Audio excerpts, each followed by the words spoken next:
Enzo Recto, kalaban ang katiwalian at kasinungalingan, kakampi sa katotohanan at kabutihan. Ngayon, makikita rin natin mga kabunyog na ang kampo ng mga Duterte, natataranta sila dito sa kay Leni Robredo. Makikita natin 'yan eh. Makikita natin na si Leni Robredo, kahit ang kampo ng mga Duterte, ng mga DDS, ang kampo ni Sara, alam nila na si Leni Robredo ang pinakamabigat nilang ang kinakatakutan nilang makakalaban. Natataranta sila. Paano mo makikita 'yan? Eh ngayon pa lang pag lumalabas ang mga post tungkol kay Leni, kaagad-agad tinitira ng mga trolls. Ang mga topics ng mga vloggers na pro Duterte, tinitira si Leni Robredo. Kahit yung mga trolls, buhay na naman laban kay Leni Robredo.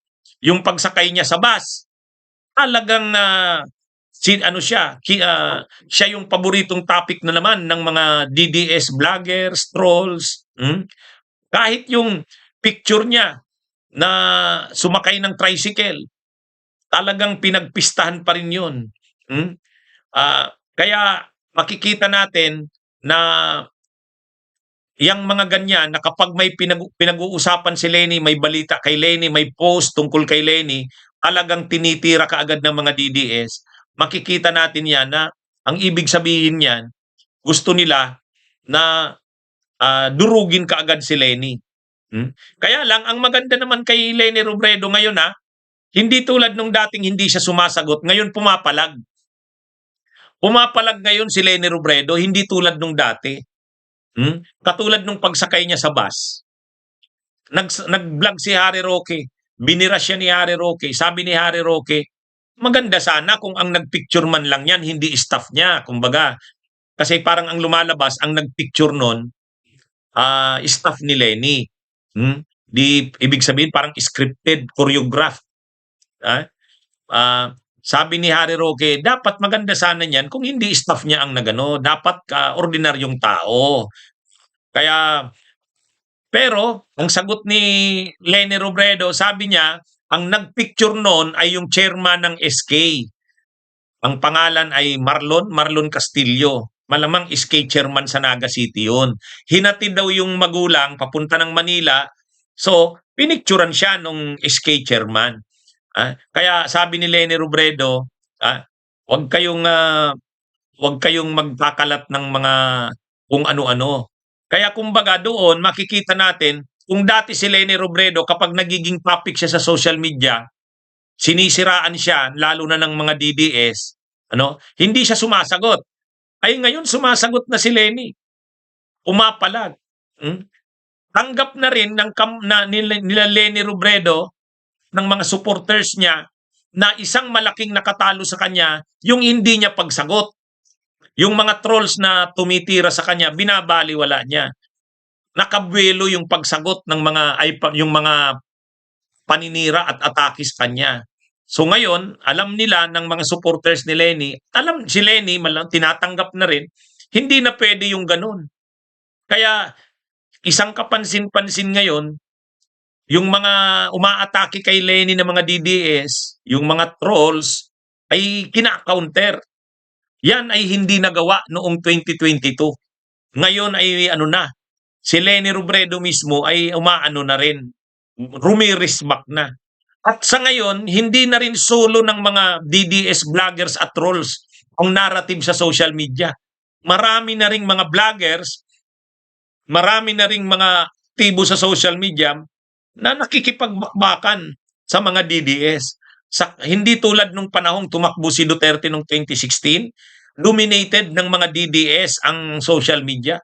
Kahit nung panahon ng 2022, sila ang nakakalamang. Pero ngayon hindi na.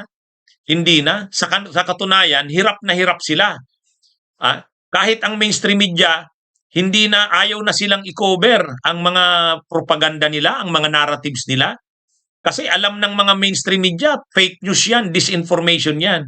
Kaya ang ginagawa ngayon ng mga DDS, may sariling mga dinidevelop na media, yung SMNI, yung Net25, pero yung mainstream media talaga hindi.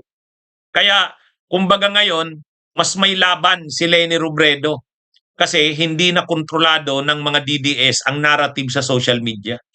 Nakikipag-anuhan na.